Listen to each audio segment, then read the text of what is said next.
Chapter 15. The Advancing Man. What I have said in the last chapter applies as well to the professional man and the wage earner as to the man who is engaged in mercantile business. No matter whether you are a physician, a teacher, or a clergyman, if you can give increase of life to others and make them sensible of the fact, they will be attracted to you, and you will get rich. The physician holds the vision of himself as a great and successful healer, and who works towards the complete realization of that vision with faith and purpose, as described in the former chapters, will come into such close touch with the source of life that he will be phenomenally successful. Patients will come to him in throngs. No one has a greater opportunity to carry into effect the teaching of this book than the practitioner of medicine. It does not matter to which of the various schools he may belong, for the principle of healing is common to all of them, and may be reached by all alike. The advancing man in medicine, who holds to a clear mental image of himself as successful, and who obeys the laws of faith, purpose, and gratitude, will cure every curable case he undertakes, no matter what remedies he may use.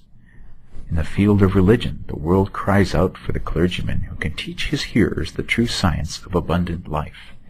He who masters the details of the science of getting rich, together with the allied sciences of being well, of being great, and of winning love, and who teaches these details from the pulpit, will never lack for a congregation. This is the gospel that the world needs. It will give increase of life, and men will hear it gladly, and will give liberal support to the man who brings it to them. What is now needed is a demonstration of the science of life from the pulpit. We want preachers who can not only tell us how, but who in their own persons will show us how.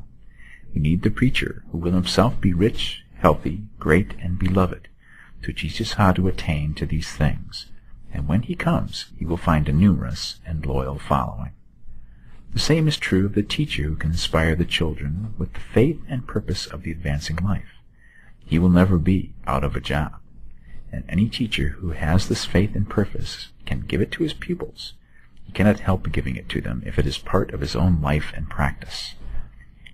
What is true of the teacher, preacher, and physician is true of the lawyer, dentist, real estate man, insurance agent, of everybody.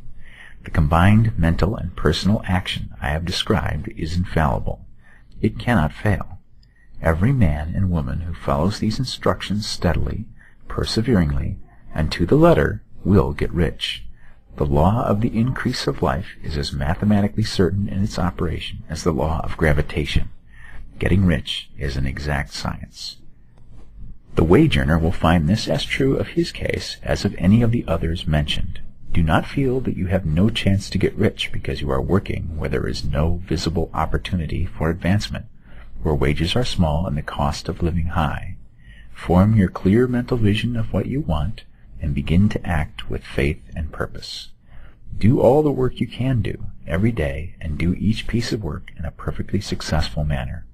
Put the power of success and the purpose to get rich into everything you do. But do not do this merely with the idea of currying favor with your employer, in the hope that he, or those above you, will see your good work and advance you.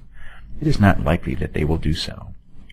The man who is merely a good workman, filling his place to the very best of his ability, and satisfied with that, is valuable to his employer, and it is not to the employer's interest to promote him.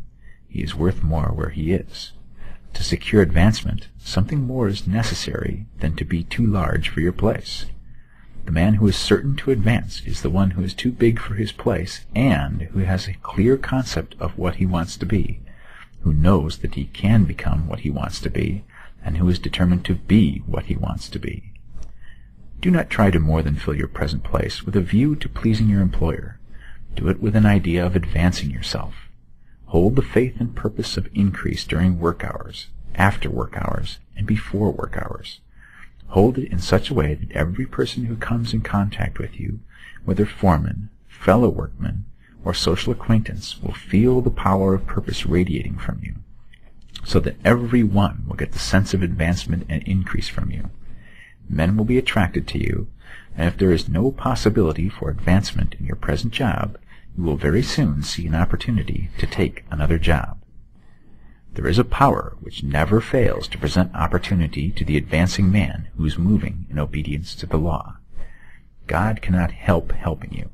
If you act in a certain way, He must do so in order to help Himself.